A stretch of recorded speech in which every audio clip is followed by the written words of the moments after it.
Greetings. Welcome to the Asana Kitchen podcast. I'm David Garrigues. And before we get started, just want to let you know of an upcoming workshop. I have it June 27th and 28th.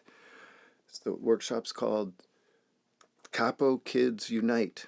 And so it's on Kapotasana, the formidable backbend of the second series, and using backbending principles to develop that challenging pose. And so it's from 9 to 12 Eastern Standard Time on the 27th and 28th of June. And you can tune in live or watch on your own time. And you can find information on my website and would love to have you join in on that.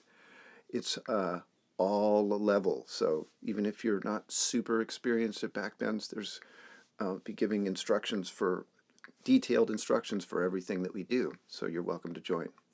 Okay, so I received this question from somebody. I thought it was very compelling, and I want to talk to you a little bit about it.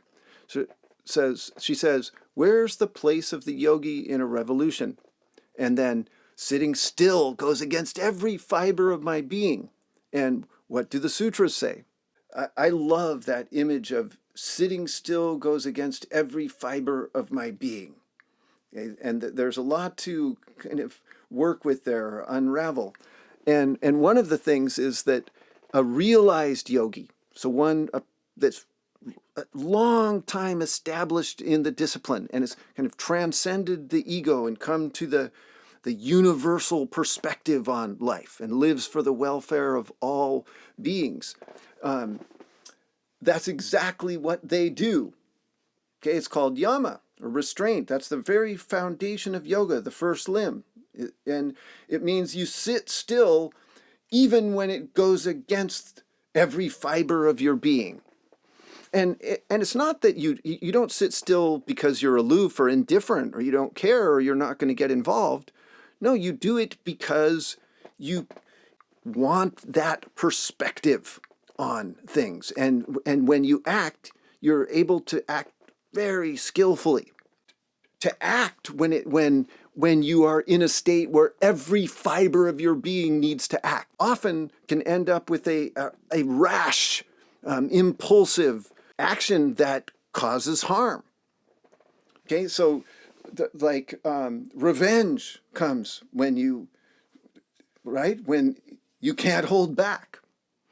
Okay, and so this idea of the revolution, I mean, there's a lot of things that could mean, but generally it means protest. It means injustice. It means a lot of anger and pain and suffering and need for change to happen. So the yogi has to take a step back before the act. And that's this restraint. But then also this idea that sitting still goes against every fiber of my being. It's also a mistaken notion that the yogi just sits still in the face of, or like doesn't have concerns about the world. It's like off in a cave or a monastery praying for everyone and not involved in the world.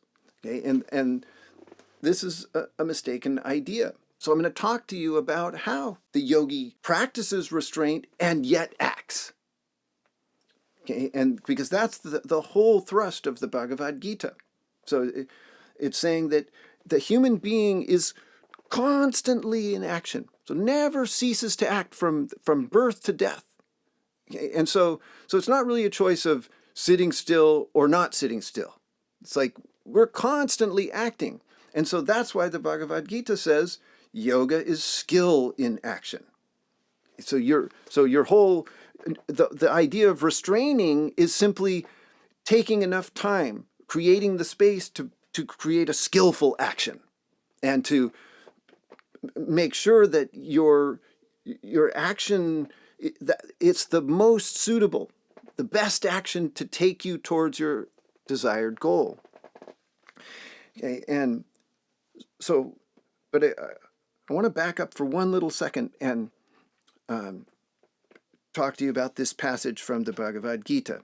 So it goes like this. It says, "She who follows not here, the wheel thus set in motion, and who lives in sin, reveling in the senses, lives in vain.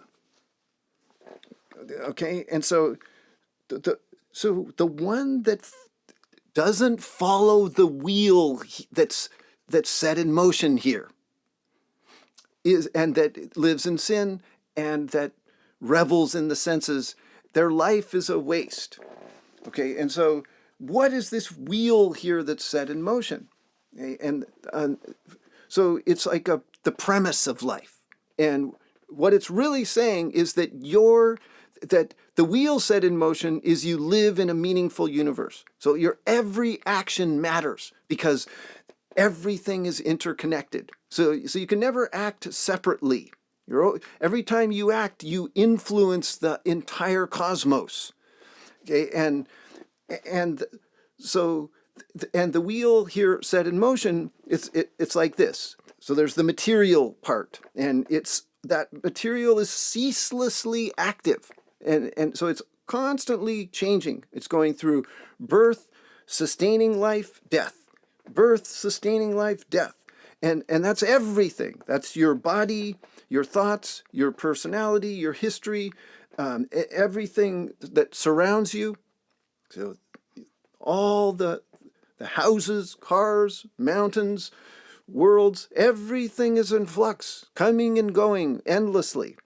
Okay, and when you get plopped down here in that cyclical activity and you get the consciousness, that consciousness is not just randomly there for you to kind of enjoy yourself while you're here. And that's where the passage says that is reveling in the senses, and that's living in sin. So to live in sin is to only think of yourself as a material being and then act from that place. Okay, but because why you're here is to use your material self, your small self, to gain a spiritual perspective. So, and to see the universality of all life. So it's to go from your small self to the large self. And the small self is just you with your body and your little concerns for your life and your well-being. And the big self, it's like in the mythology, it's the whole of existence is imagined as taking place in the body of a cosmic being. So nothing in existence is outside this being. And so just like the whole world that happens inside your body, well, the whole world itself happens within the body of this cosmic being, and that is you. So that, and everything then is connected to everything else.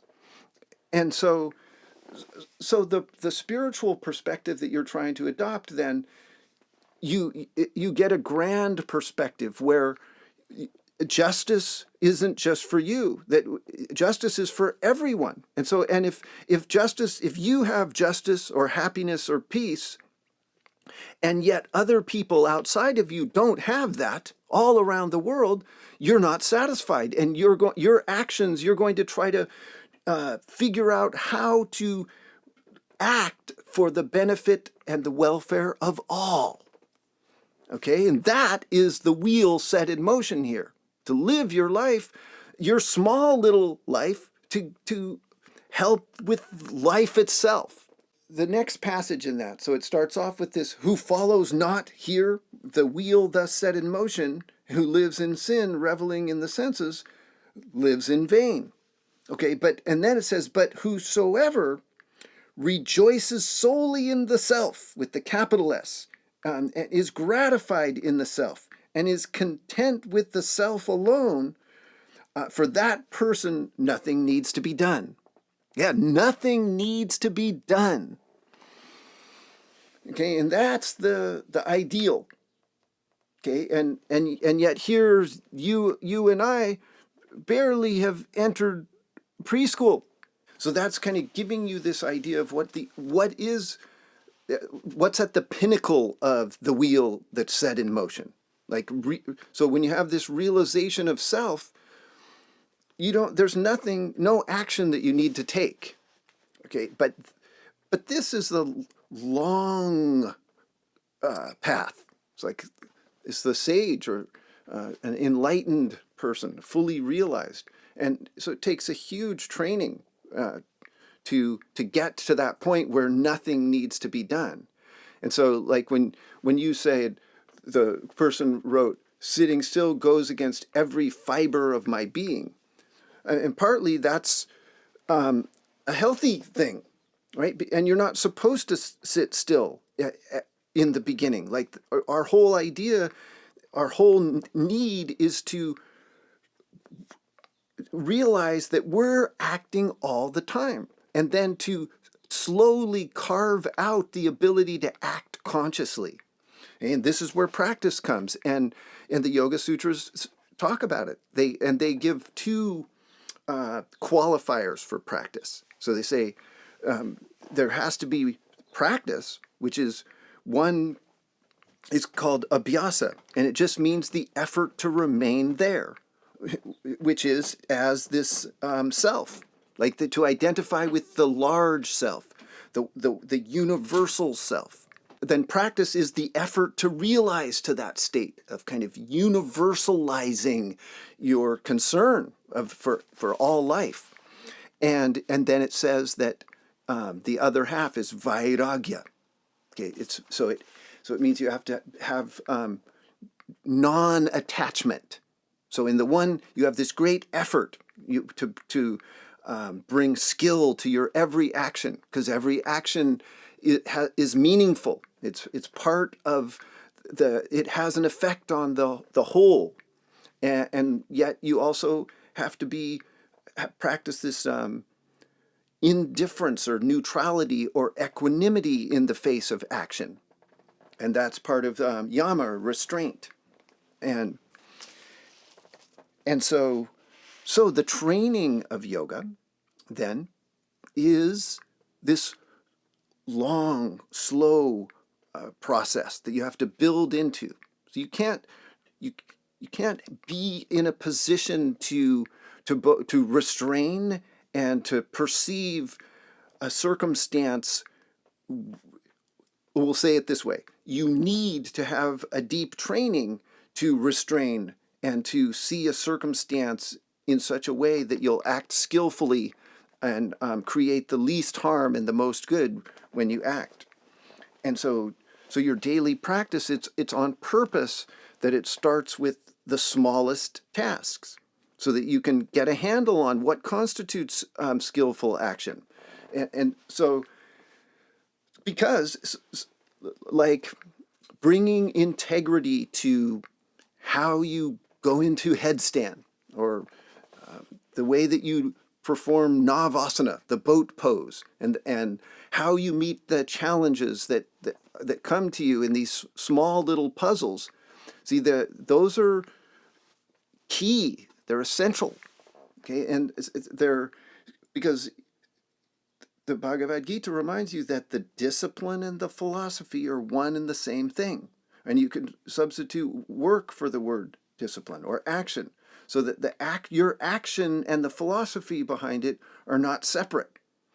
And so every action that you take reveals your philosophy. And with yoga, you are attempting to train yourself to live by a philosophy. And this is why it takes time. And this is the place of the yogi in a revolution. Okay? The yogi prepares for great obstacles and great challenges by practicing skill in action under the smallest conditions, and then slowly gaining strength and flexibility and discernment to be able to apply the skills that you learn in these small instances to greater instances that have more complexity and more consequences and involve more of the world, not just you on your mat. Okay, and so the next stanza in that Bhagavad Gita, after it says, so it goes, one who follows not here the wheel thus set in motion, and who lives in sin, reveling in the senses, lives in vain. And then, but whosoever rejoices solely in the self is gratified in the self and is content with the self alone. Then for them, there's nothing that needs to be done. And then, so the next one says, for that yogi, there is nothing in this world to be gained by action, nor by abstaining from action. And nor is there among all beings anyone on whom she depends for anything. Okay, and then the next line says, therefore, without attachment, always perform action which needs to be done. Okay, and so when you realized there's nothing to be gained by action, but there's also nothing to be gained by abstaining from action. Okay, so you're not attached to either. And implicit in that person's question was saying that, so that like, here's a revolution or a need for action in the world over here in one place, and then here's the sitting yogi in another place, and that those two places are separate.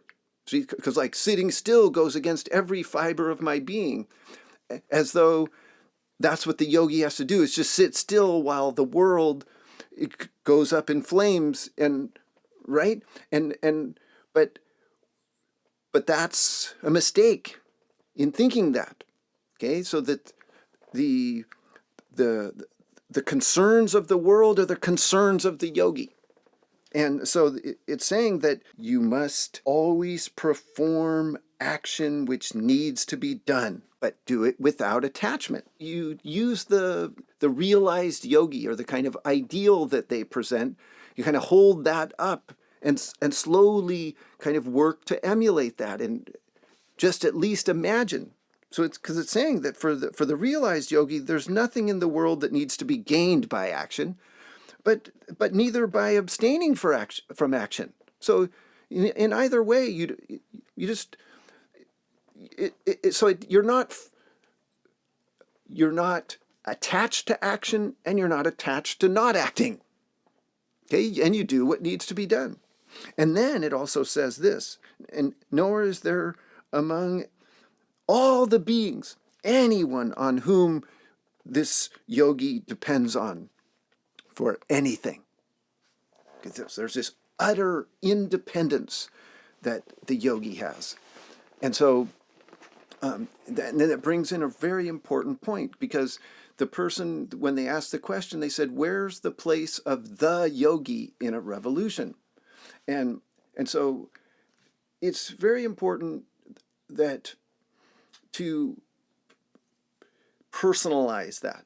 So where's the place of this yogi? Where is my place as a yogi in this particular set of circumstances, whether it's a revolution, a puzzle, an action, whatever it is, and where is my place? And where do I stand? And what's my action? Okay, and so that, because you're not dependent upon any other being for anything at all. And I love this about yoga, because it's an inward turning, and because that partly the whole process of becoming skillful in action is through self-reflection. So it's really watching and scrutinizing and examining your behaviors and your intentions and your desires, and working to elevate them, to bring them to a kind of a more sacred place, a more all-inclusive place, where your concerns become larger. Like they include the whole world. And so that process of coming to a care about everything in existence is very individual. So that you have to become an independent thinker, an independent actor, in order to really get skill in action. And And you have to do it against the grain of the herd. Okay, so other people might have very different ideas about how a yogi should behave, or how so and so should behave, or how you should behave, and you have to have your own convictions and your own insights into what you believe is right, and to take the proper steps for yourself, even when it may not be popular or what everyone else is doing. Tell you one other thing, that a little bit further in that same passage I'm following along in the Bhagavad Gita. So, and in a certain way, at least I do this as a teacher, and I think that, and as a person too, because so this idea of having your kind of greatest vision for the world, and that's partly what the revolution is about, or protest, or activism, right? It's seeing injustice or inequality, and it's trying to bring about transformation or change, and bring a new world into existence. And in that way, then, you have to be an example of that new world. You have to live your life so that people want to emulate that, or see oh, that's how to live, right? Or that's the admirable attitude to take in a circumstance. And so that Bhagavad Gita, it says, whatever way of life the best adopt, that also is adopted by lesser folk. So the world follows the standards set by its greatest exemplars. Wow. And so, and you could think it's a little bit presumptuous to think of yourself as a great exemplar or an example, but why not? Why not try your best to do your practice, to go inside yourself and live your life according to your greatest convictions, and be an example to others, and realize that I just love that idea. So whatever way of life the best adopt, that's also adopted by lesser folk. The world follows the standards set by its greatest exemplars. So it's saying, so you have to take it on yourself to set the example if you want to see the world rise to a greater place. Okay, and the only way that you can get that is through the daily discipline. Okay, there's no substitute, because it takes strength of body, strength of mind, strength of character, and a real conviction to live according to your highest ideals, and then express those in the world, and get a movement started, or get people also following your example, or joining in with others who are setting strong examples. So this idea that you're constantly acting, okay, and so yoga, the training of yoga is to act skillfully, and it's the small tasks that teaches you the principles and gives you the strength and the experience to tackle the larger tasks. So you've got this daily discipline that you have to stick to in order to build the ability to have skill in action. And part of skill in action are two things. One is acting without attachment. Okay, this vairagya.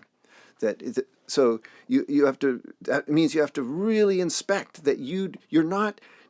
It's not out of greed. It's not out of a selfish motive. It's not out of your ego that you're conducting an action. So there's a purification of the ego. So a relationship with the ego that you're developing, right? Because it says you're on one hand, when you're in a fully realized state, you're not dependent on any other being for anything. Okay, so you're fully independent. So there's a strong sense of I amness.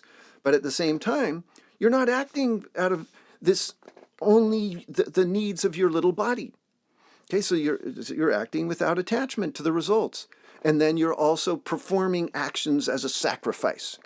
Okay, and as meaning that you're giving over, you're sacrificing to that principle of self, of that life is meant to be. The wheel set in motion is this walk through the material to the spiritual, and from the personal individual to the universal, all-inclusive human being that who really lives for the welfare of all.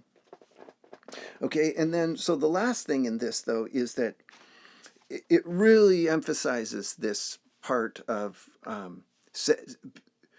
living independently and stepping up and you being the example.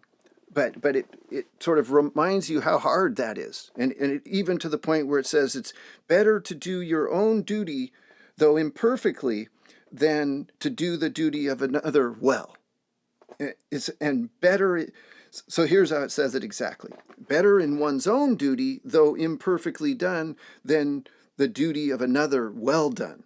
So better is death in doing one's duty. And doing the duty of another brings danger. Okay, and so part of the training is that it's amazing, like how at the beginning your own voice, your own conviction, your own kind of feeling for what is your greatest vision. It's a stumbling vision. It's halting, and you are not able to act skillfully in every circumstance. On your mat, so many different little strains and problems and setbacks are continually happen, and then in relationships, in work, and in negotiating all the duties and actions that you must do as part of your life, it's a slow climb to skill, but you're always valuing your own individual spirit, your own original style that you're bringing to your work, even if you're in like this word revolution, like if it's going that big, like it appears that we are in this time, like it feels like revolution is a, I don't know, a potentially an applicable word, though it's big. And so even then, you're trying to identify your duty, your work in the, even in a big social movement, if you're going to be part of that. And this idea that sitting still goes against every fiber of your being. Remember, come back to that. So that partly your job, that is the yogi. It's quite amazing, because the yogi feels rage or anger or at the injustice, at violence, at greed, right? Like acutely, and suffering, unnecessary suffering, and so it's a natural human thing to want to lash out at wrong, to get mad and retaliate and let go. It takes great power to practice restraint and to channel your anger, like Gandhi or Martin Luther King. You keep your anger contained so that you can act skillfully instead of rashly, and you can also act for the long term. You can be consistent in your actions and really take the steps to fight for what you believe. And also that you're not supposed to sit still. Okay? You're not supposed to sit still. So, because even it's amazing in this chapter on action. Krishna, he's God speaking to Arjuna, and one of the things he says is, I don't have any need for action at all, right? I'm God. And yet there I am acting, partly to set an example, but also just because human beings act. Okay? And so remember, you're always acting. So you don't have to sit still. In fact, you can't. But what you want to do is sit still long enough to gather your forces and act with discernment and skill and love and act from the place of your higher self rather than from the insecurity or fear or kind of need for your own gain. Okay, so there you have it. I hope that will help you. Remember the Capo Kids Unite workshop. Really love to work with you on those backbends and using backbends, basic backbends, like the ones in second series that come before Kapotasana and the standard Urdhva Dhanurasana, like using those principles to kind of build up to the challenging pose. Just a lot like what we're talking about now. That the Kapotasana, there's so much dread and fear, and bringing skill and action is so challenging, and so you need to build up to it. And that's what we'll explore in that 2 days. Okay, so it's June 27th and 28th from 9 a.m. to 12 p.m. Eastern Standard Time. You can do it live or listen to the recording on your own time, and you can get the information on my website. So thank you for joining me for this installment of the Asana Kitchen podcast. Namaste.